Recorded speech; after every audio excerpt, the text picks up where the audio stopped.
Oke, kita bicara soal hari kiamat. Dengar kata itu, apa yang ada di pikiran kita? Sesuatu yang jauh banget kan ya? Mungkin jutaan tahun lagi. Tapi, gimana kalau ternyata sumber yang kita bahas kali ini ngasih lihat perspektif yang sama sekali beda? Sesuatu yang justru menempatkan hari itu jauh, jauh lebih dekat dari yang pernah kita bayangin. Coba deh bayangin sejenak, sebuah peristiwa raksasa yang bakal mengakhiri segalanya, tapi dalam Al-Quran, penyebutannya itu bukan pakai istilah yang rumit atau asing. Justru sebaliknya, pakai kata yang kita semua tahu, yang kita pakai setiap hari, yang nunjukin kedekatan luar biasa, hari esok.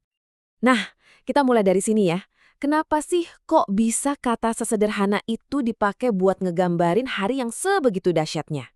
Jawabannya, ternyata ada di konsep kepastian.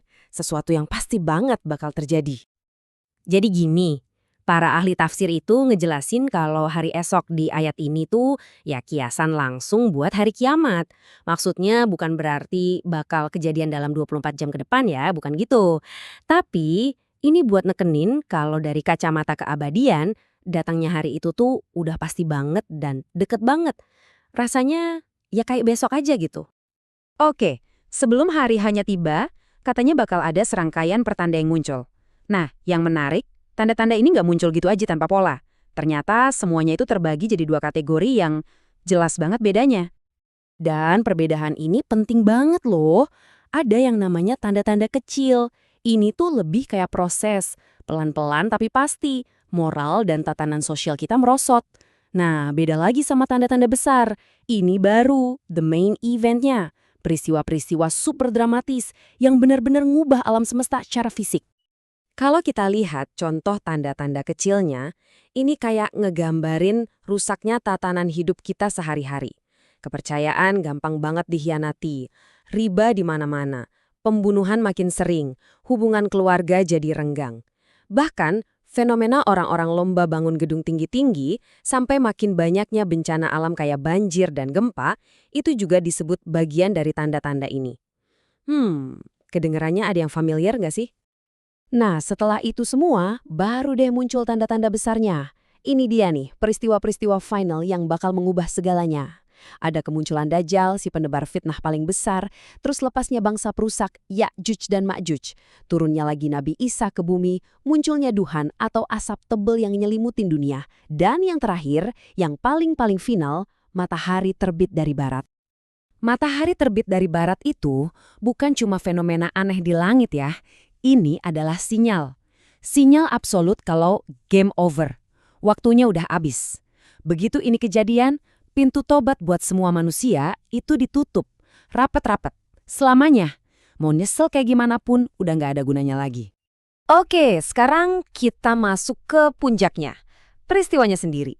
Dan dimulainya itu bukan sama pemandangan, tapi sama suara.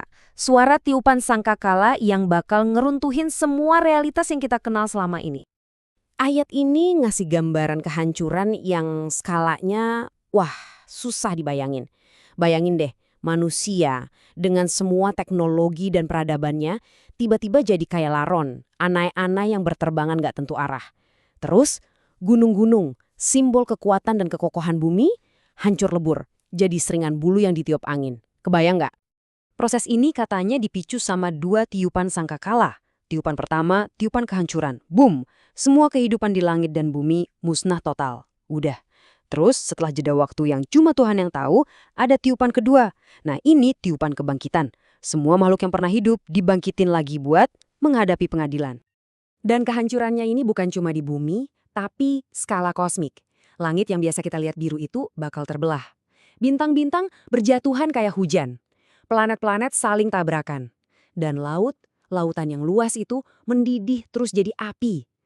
Semua hukum fisika yang kita pelajari, yang kita andalkan, hilang, sirna. Nah, setelah semua dibangkitkan, babak selanjutnya dimulai. Seluruh umat manusia nih, dari manusia pertama sampai yang terakhir, semuanya dikumpulin di satu tempat. Sebuah dataran yang super luas namanya Padang Mahsyar. Buat apa? Buat perhitungan terakhir. Nggak akan ada satu orang pun yang kelewat.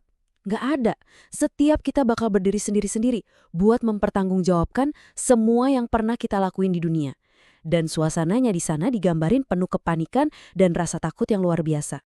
Di hari itu, semuanya jadi urusan pribadi. Ikatan paling kuat yang kita punya di dunia, sama saudara, orang tua, pasangan, bahkan anak sendiri, itu semua putus. Nggak ada gunanya lagi. Setiap orang cuma mikirin nasibnya sendiri-sendiri. Terlalu takut buat peduli sama orang lain, bahkan orang yang paling kita sayang. Di pengadilan ini nggak ada lagi yang namanya debat, pembelaan diri, apalagi bohong. Lupakan. Kemampuan kita buat ngomong, buat bersilat lidah, itu dicabut. Mulut semua orang dikunci rapat. Terus kalau mulut dikunci, siapa dong yang jadi saksi? Nah, ini dia. Saksinya bukan orang lain, tapi bagian dari tubuh kita sendiri. Tangan kita bakal cerita apa aja yang pernah dilakuinnya. Kaki kita bakal bersaksi kemana aja dia pernah melangkah. Bahkan kulit kita pun bakal ngasih kesaksian yang sejujur-jujurnya. Ayat ini seolah-olah mengkonfirmasi sistem pengadilan yang sempurna ini. Udah, nggak ada lagi yang bisa disembunyiin. Setiap perbuatan, mau sekecil apapun itu bakal diungkap sama saksi yang paling nggak mungkin bohong, ya diri kita sendiri.